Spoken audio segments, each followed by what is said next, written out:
Hello दोस्तों, स्वागत है आपका हमारे यूट्यूब चैनल में। तो दोस्तों, चलिए स्टार्ट करते हैं कि अ, कल किस तरीके से मार्केट मोमेंटम कर सकता है और कौन से स्टॉक्स जो है आप ट्रेड कर सकते हैं। तो सबसे पहले मैं आपको हमारे टेलीग्राम चैनल पे लेके चलता हूँ, जहाँ पे हमने कुछ स्टॉक्स रिकमेंड किए थे, उनमें आज क्या हुआ और उसके बाद देखेंगे कि मार्केट किस तरीके से मोमेंटम किया। ठीक है, तो मैं यहाँ पे आपको कुछ स्टॉक सजेस्ट करूंगा जो कल एक अच्छा मोमेंटम दे सकते हैं। ठीक है, तो सबसे पहला एक स्टॉक हमने जो शेयर किया था वो एम्फासिस का था। तो हमने एम्फासिस को बोला था कि यहाँ पे आप buy on dip strategy use कर सकते हैं, क्योंकि एक कैंडलस्टिक्स का फॉर्मेशन यहाँ पे हुआ है जिसको हम लोग मॉर्निंग स्टार कैंडलस्टिक्स पैटर्न बोल सकते हैं। ठीक है, तो यहाँ पे हमने बोला था कि 1988 का आपको स्टॉप लॉस लगाना है और आपको जो बाइंग करनी है वो 2086 से नीचे या फिर ऊपर जहाँ पे भी आपको मिलता है मार्केट, उस हिसाब से बाइंग करनी है। तो अगर हम लोग आज देखेंगे कि एम्फासिस में क्या हुआ, तो एम्फासिस का चार्ट मैं यहाँ पे ओपन कर देता हूँ। ठीक है, तो यहाँ पे हम लोग चार्ट पे जाके एम्फासिस का चार्ट देख लेते हैं एक बार। तो यहाँ पे मैं एम्फासिस का चार्ट लगा देता हूँ। तो अगर हम लोग एम्फासिस में देखेंगे, जैसे हम लोग जानते हैं कि मार्केट जो है वो आज एक गैप डाउन ओपन हुआ था, क्योंकि ग्लोबल सेंटिमेंट्स नेगेटिव थे जो कि हमारे हाथ में नहीं है।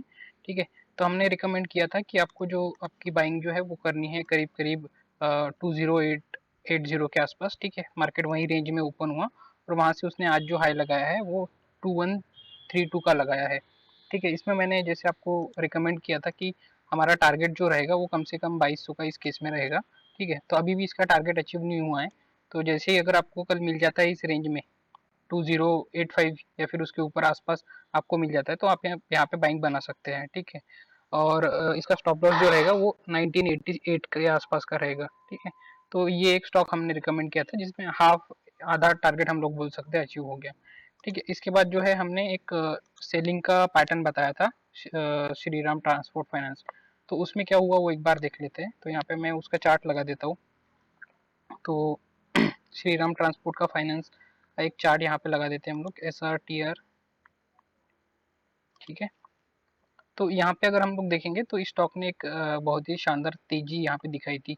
लेकिन क्या होता है, मार्केट कभी भी एक डायरेक्शन में हमेशा ट्रेड नहीं करता है। ठीक है, वहाँ पे कुछ कंसोलिडेशन होना चाहिए, उसके बाद में ब्रेकआउट आना चाहिए, इस तरीके से मोमेंटम रहना चाहिए। अदरवाइज मार्केट के क्रैश होने के या फिर उस स्टॉक के क्रैश होने के चांसेस बढ़ जाते हैं। तो उस केस में अभी ये क्या हुआ कि यहाँ पे अगर हम लोग देखेंगे तो श्रीराम ट्रांसपोर्ट फाइनेंस में एक वन साइड जो है फॉल हुआ है। ठीक है, और उसके बाद मार्केट एक रेंज के अंदर कंसोलिडेट कर रहा है। ठीक है, तो ये एक तरीके से एक इसको हम लोग इन्वर्टेड पोल एंड फ्लैग बोलते हैं। ठीक है, ये इसका पोल हो गया और ये इसका फ्लैग हो गया। ठीक है, तो जैसे ही ये रेंज ब्रेक होता है इसके बाद में एक अच्छा सेलिंग प्रेशर हमको देखने को मिल सकता है। तो हमने एडवांस में ही बता दिया था कि आपको यहाँ पे नजर रखनी है। अगर आपको इंट्राडे में चांस मिलता है तो आपको इसको सेलिंग के लिए अपॉर्चुनिटी ढूंढनी पड़ती है। तो यहाँ पे भी हमारे कुछ 20-25 रुपए यहाँ पे हमको आ गए।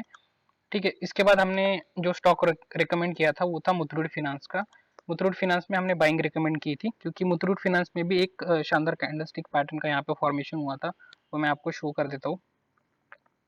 ठीक है, मुथूट फिनांस का यहाँ पे अगर हम लोग चार्ट देखेंगे तो इसको पियर्सिंग पैटर्न बोलते हैं दोस्तों। जो यहाँ पे फॉर्मेशन हुआ है इसको हम लोग पियर्सिंग पैटर्न बोलते हैं और इसका एक कंफर्मेशन भी यहाँ पे आ चुका है। तो जब भी आपको ये स्टॉक एक डिप में मिले इसको खरीदना है। इसका स्टॉप लॉस जो बनेगा यहाँ का बनेगा। तो इसका स्टॉप लॉस मैं रिकमेंड बता देता हूँ आपको कितना बनेगा। इसका स्टॉप लॉस जो बनेगा वो 950 का बनेगा। ठीक है, और इसका टारगेट जो बनेगा यहाँ से 100 रुपीज ऊपर, मतलब 1150 का यहाँ पे टारगेट अपने को आपको देखने को मिल सकता है। ठीक है, अभी ये जो कैंडलस्टिक पैटर्न्स है ये डेली में फॉर्म हुए हैं। हम इसे वीकली में भी कन्वर्ट करके देख सकते हैं कि वीकली में कोई पैटर्न बन रहा है तो उसी तरीके से वीकली में भी यहाँ पे इनगल्फिंग पैटर्न बन रहा है, लेकिन इसका अभी कंफर्मेशन आने का है, ये नेक्स्ट वीक में आएगा। ठीक है, तो अगर आपका डेली में टारगेट आ जाता है तो आप उसी को कंटिन्यू करके वीकली में ट्रेड ले सकते हैं इस तरीके से। ठीक है, ये आपका हमारा एक नेक्स्ट स्टार्ट हो गया। उसके बाद देखते हैं कि हमने कौन से रिकमेंडेशन किए थे। उसके बाद में हमने एक नेचुरल गैस का एक बहुत ही शानदार कॉल दिया था दोस्तों। यहाँ पे मैंने लिखा था कि नेचुरल गैस आपको बाय करके चलना है 445 550 के रेंज में, 545 550 के रेंज में। ठीक है, तो नेचुरल गैस में क्या हुआ है दोस्तों, नेचुरल गैस की भी डिस्कशन कर लेते हैं यहाँ पे। तो यहाँ पे नेचुरल गैस का चार्ट लगा देता हूँ मैं। ठीक, नेचुरल गैस में अगर हम लोग देखेंगे तो यहाँ पे इनगल्फिंग पैटर्न का फॉर्मेशन हुआ है यहाँ पे। ठीक है, 516 इसका स्टॉप लॉस बनता है। इसकी एंट्री करीब करीब 573 के आसपास बनती है।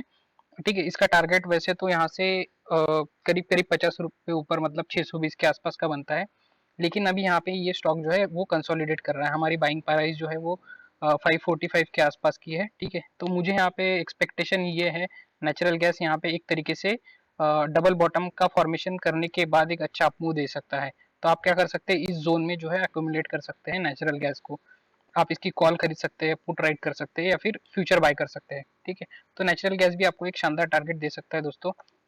तो यहाँ पे मैं कहना चाहूंगा कि जो हम लोग एनालिसिस करते हैं वो पूरा प्राइस एक्शन के बेसिस पे करते हैं, कैंडल स्टिक के बेसिस पे करते हैं। हम लोग कोई भी इंडिकेटर यूज नहीं करते, हम लोग बस वॉल्यूम यहाँ पे लगा के है कि उस पर्टिकुलर डे पे कितना वॉल्यूम आया है। ठीक है, तो जनरली हमारा जो एनालिसिस रहता है वो आवरली या फिर डेली टाइम फ्रेम पे रहता है, इस तरीके से। ठीक है, इसके बाद हम फिर से हमारे चैनल पे जाके देखते हैं कि हमने, और यहाँ पे मैंने एक कॉल भी बाय करने की रिकमेंडेशन की थी करीब करीब 37 रुपीज़ के आसपास, जिसने हाई लगाया था 45 रुपीज़ के आसपास का। ठीक है, तो यहाँ पे इंट्राडे में भी हमारा एक अच्छा खासा प्रॉफिट बन गया दोस्तों। इसको हम लोग कंटिन्यू करेंगे नेक्स्ट वीक के लिए ऑल्सो। ठीक है, उसके बाद में मैंने यहाँ पे ग्लोबल मार्केट का भी एक रिकमेंडेशन दिया था कि ग्लोबल मार्केट में भी एक बाइंग का पैटर्न बना है। ठीक है, तो ग्लोबल मार्केट में कौन सा बाइंग का पैटर्न बना है वो एक बार देख लेते हैं। तो यहाँ पे हर हर हर तरीके से मार्केट को मैनिपुलेट करने की कोशिश की जा रही है कि रशिया यूक्रेन वॉर को लेके या फिर इस तरीके से। लेकिन यहाँ पे जो है पिक्चर चार्ट पे कुछ अलग ही बन रही है दोस्तों। ठीक है, यहाँ पे अगर मैं देखता हूँ तो हालांकि आपको आज का दिन जो है वो बियरिश दिख रहा होगा, मात्र 80 पॉइंट से मार्केट निगेटिव है। लेकिन अगर मैं यहाँ पे बात करूंगा तो यहाँ पे इस पर्टिकुलर एरिया में इस एरिया में इसको बोलते हैं हम लोग पियर्सिंग पैटर्न। ठीक है, यहाँ पे पियर्सिंग का पैटर्न बना है, यहाँ पे इसकी कंफर्मेशन भी आ गई है दोस्तों। ठीक है, तो डो जोन्स का अभी यहाँ पे स्टॉप लॉस बहुत चीज छोटा बन रहा है। ठीक है, कि जैसे अभी यहाँ पे डो जोन्स का करंट रेट चल रहा है 29,200 के आसपास, और इसका स्टॉप लॉस जो बनता है वो 28,700 का बनता है। मात्र 500 पॉइंट का स्टॉप लॉस है, और यहाँ से इसका टारगेट बहुत ज्यादा है, 1000 पॉइंट का टारगेट है। ठीक है, तो इसके हिसाब से, क्योंकि हमें पता है कि हमारा मार्केट जो है वो नाइट टाइम में ऑफ रहता है, तो इसके बेसिस पे हम लोग ओवरनाइट पोजीशंस ले सकते हैं। जैसे फॉर एग्जांपल मुझे पता है कि आज यूएस मार्केट नहीं गिरने वाला, क्योंकि यहाँ पे इस तरीके से फॉर्मेशन है। तो मेरी जो कल की पोजीशन रहेगी ओवरनाइट बीटीएसटी जो भी पोजीशन रहेंगी वो मैं एक तरीके से बुलिश साइड में रखूंगा, इस तरीके से। तो मैंने आज जो भी चार्ट शेयर किए वो मोस्टली बुलिश साइड में भी है। ठीक है, इसके बाद में एक और चार्ट मैंने शेयर किया था निफ्टी आईटी का। ठीक है, इसका भी एक देख लेते हैं कि निफ्टी आईटी में क्या हुआ। तो यहाँ पे निफ्टी आईटी का यहाँ पे चार्ट लगा देता हूँ मैं। ठीक है, निफ्टी आईटी में क्या हो रहा है दोस्तों, यहाँ पे अगर हम लोग देखेंगे तो निफ्टी आईटी में वीकली में, अगर मैं यहाँ पे वीकली चार्ट लगा देता हूँ। ठीक है, यहाँ पे ये इसका एक सपोर्ट रेंज है निफ्टी आईटी का 26,000 के आसपास, 26,500 के 26,000 के आसपास। ठीक है, यहाँ पे जो है मॉर्निंग स्टार का पैटर्न बना है, और यहाँ पे इसने कंफर्मेशन भी दे दी है। कंफर्मेशन मतलब जो नेक्स्ट बुलिश कैंडल है उसका हाई ब्रेक कर दिया है, तो यहाँ पे कंफर्मेशन आ गई है। तो यहाँ पे निफ्टी आईटी से एक्सपेक्टेशन इस तरीके से है कि जैसे कि आपको पता है कि अभी क्वार्टरली अर्निंग्स आने वाली है, आज टीसीएस ने जो है अच्छा खासा प्रॉफिट पोस्ट किया। तो मेरी एक्सपेक्टेशन इस तरीके से है कि ये जो मार्केट है अभी यहाँ से मतलब निफ्टी को जो लीड करेगा वो आईटी सेक्टर ही रहेगा। ठीक है, तो यहाँ से निफ्टी आईटी के ऊपर जाने के बहुत अच्छे चांसेस है। तो उसी हिसाब से हमारा एम्फासिस स्टॉक भी जो है वो निफ्टी आईटी का एक पार्ट है, तो हम उसमें बाइंग पोजीशन बना सकते हैं। तो निफ्टी आईटी पे भी आप अपनी एक नज़र रख सकते हैं। अगर आप बैंक निफ्टी में ट्रेड कर सकते हैं तो अपना स्विच कर सकते हैं निफ्टी में, क्योंकि निफ्टी आईटी जो है उसको पुल कर सकता है एक तरीके से। ठीक है, उसके बाद हमने और एक चार्ट शेयर किया था भारतीय एयरटेल का। ठीक है, भारतीय एयरटेल में क्या हो रहा है दोस्तों, अगर मैं इसका एक बड़ा चार्ट दिखाऊँ, इसको डिलीट कर देता हूँ। ठीक है, तो यहाँ पे अगर मंथली बेसिस पे देखेंगे हम लोग तो एक रेजिस्टेंस को भारतीय एयरटेल हमेशा हिट करता था 800 के आसपास, 780 के आसपास प्रिसाइजली। ठीक है, उसको इसने अभी एक बड़ी सी कैंडल के साथ ब्रेक किया है, अभी उसी रेंज को ये रिटेस्ट कर रहा है यहाँ पे। ठीक है, तो अगर भारतीय एयरटेल आपको इस रेंज में मिल जाता है 785 790 के, तो यहाँ से आपको इसको बाइंग में लेना है, और इसका जो टारगेट रहेगा वो करीब करीब 850 का रहेगा मंथ एंड तक। ठीक है, तो यहाँ पे भी एक बाइंग की पोजीशन बन रही है दोस्तों, वॉल्यूम भी अच्छे खासे है, तो ये एक अच्छा ट्रेड बन सकता है आपके लिए। तो जैसे आपने देखा कि हमारे जो एनालिसिस है वो बेसिकली कैंडलस्टिक्स पैटर्न या फिर चार्ट पैटर्न सपोर्ट रेजिस्टेंस के बेसिस पे होते हैं। तो अगर आपको हमारा एनालिसिस अच्छा लगता है तो आप हमारा चैनल ज्वाइन कर सकते हैं टेलीग्राम, लिंक मैं डिस्क्रिप्शन में दे दूंगा। चैनल का नाम है एडवांस स्टॉक्स एनालिसिस। यहाँ पे ये जस्ट अभी स्टार्ट किया मैंने चैनल, तो इसको जाके ज्वाइन कर सकते हैं आप, ठीक है। अभी बात करते हैं कि निफ्टी बैंक निफ्टी में क्या होगा, क्योंकि मेजरली लोग उसमें एनालिसिस ये करते हैं, ट्रेड लेते हैं। तो निफ्टी और बैंक निफ्टी का देख लेते हैं। फ्यूचर का चार्ट यहाँ पे लगा देता हूँ मैं, ठीक है। फ्यूचर का यहाँ पे डेली चार्ट लगा देता हूँ, ठीक है। तो आज जैसे हमने देखा कि मार्केट जो है वो गैप डाउन ओपन हुआ। मार्केट में बहुत ज़्यादा वोलाटिलिटी है दोस्तों। तो मैं कहूँगा कि ऑप्शन में आप अगर बायर हो तो एक पोजीशन जो है वो सावधानी से बनाइए, ठीक है। अभी निफ्टी में एक रेंज हम लोग ड्रॉ कर लेते हैं। कभी भी इंडेक्स में आपको अगर ट्रेड करना है तो उसको आवरली चार्ट में लगा के उसका पहले रेंज डिसाइड कर लीजिए कि कौन से रेंज में जो मार्केट है वो ट्रेड कर सकता है, ठीक है। तो ये आज इसका लो ये हमने कंसिडर कर लिया, ठीक है। सिमिलरली हम लोग इसका हाई भी यहाँ पे मार्क कर देते हैं, तो ये कल के दिन के लिए आपका रेंज हो गया, ठीक है। तो इसका मतलब ये नहीं है कि अगर मार्केट यहाँ से ऊपर चला जाता है तो इसको बाय कर लेना है आपको, ठीक है। आपको बाकी चीजें भी देखनी पड़ती है, जैसे ओपन इंटरेस्ट किस तरीके से बिल्ड हो रहा है, प्राइस एक्शन किस तरीके से बिल्ड हो रहा है। चलिए अभी यहाँ पे 15 मिनट चार्ट में जाके देख लेते हैं, ठीक है। तो अगर यहाँ पे मैं ये ड्राइंग को क्लीन कर देता हूँ, ठीक है, और यहाँ पे हम लोग फिर से हमारा जो चार्ट है वो लगा देते हैं, ठीक है। तो ये हमने सपोर्ट और रेजिस्टेंस यहाँ पे मार्क कर लिया इंट्राडे के लिए। अब अभी मैं कल यहाँ पे जाके चेक करूंगा कि यहाँ पे इस लेवल के आसपास किस तरीके से प्राइस एक्शन बन रहा है।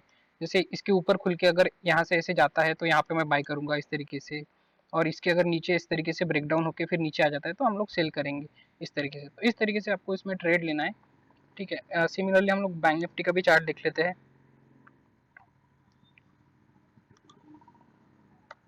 ठीक है। तो इसको मैं पहले डेली में लगा देता हूँ, ठीक है। डेली में बैंक निफ्टी आज स्ट्रॉन्ग था कंपेयर टू निफ्टी।